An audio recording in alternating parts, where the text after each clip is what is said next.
Hey y'all, today I'm going to be reading Miss Nelson is Missing, written by Harry Allard and James Marshall. Hope you guys enjoy. The kids in room 207 were misbehaving again. Spitballs stuck to the ceiling. Paper planes whizzed through the air. They were the worst behaved class in the whole school.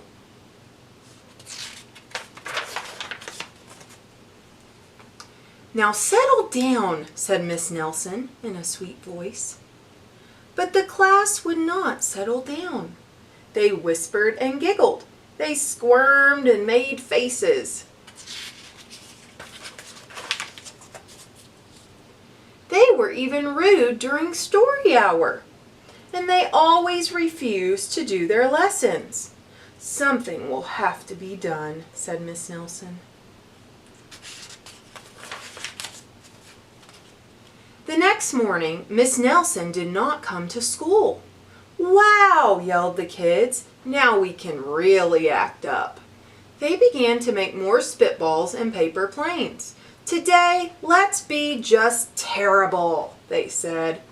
"Not so fast," hissed an unpleasant voice. A woman in an ugly black dress stood before them. "I am your new teacher, Miss Viola Swamp," and she rapped the desk with her ruler. "Where is Miss Nelson?" asked the kids. "Never mind that," snapped Miss Swamp. "Open those arithmetic books." Miss Nelson's kids did as they were told.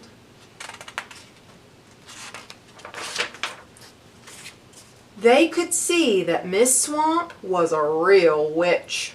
She meant business. Right away, she put them to work, and she loaded them down with homework.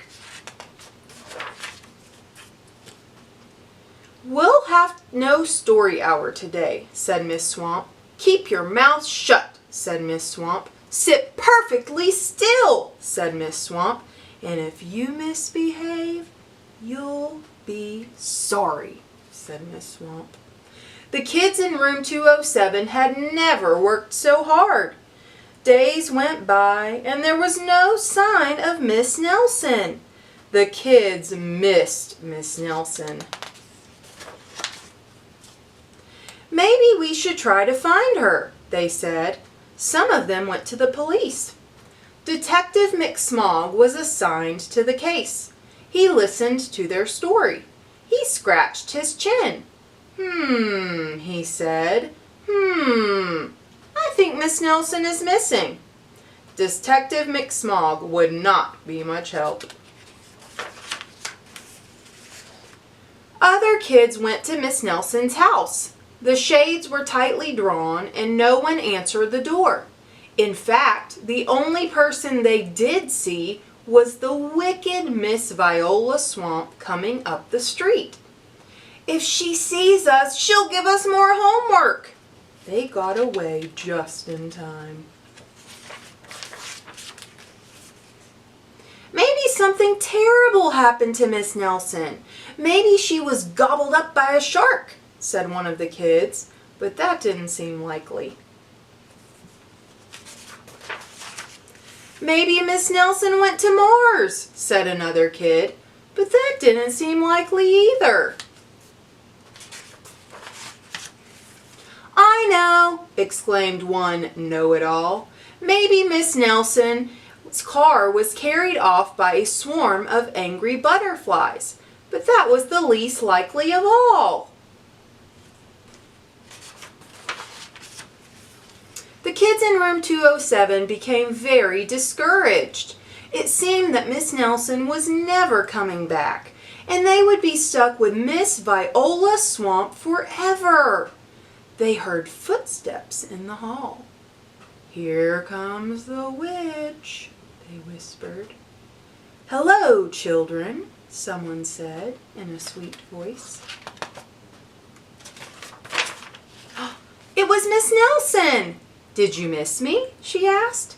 "We certainly did," cried all the kids. "Where were you?"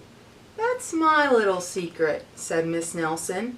How about a story hour? Oh, yes, cried the kids.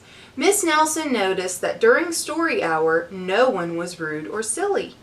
What brought about this lovely change? She asked. That's our little secret, said the kids. Back home, Miss Nelson took off her coat and hung it in the closet, right next to an ugly black dress. When it was time for bed, she sang a little song. I'll never tell, she said to herself with a smile. P.S. Detective McSmog is working on a new case. He is now looking for Miss Viola Swamp. Thanks, y'all, for listening to me read this awesome book, and I'll see you next time when you stop by the Nook.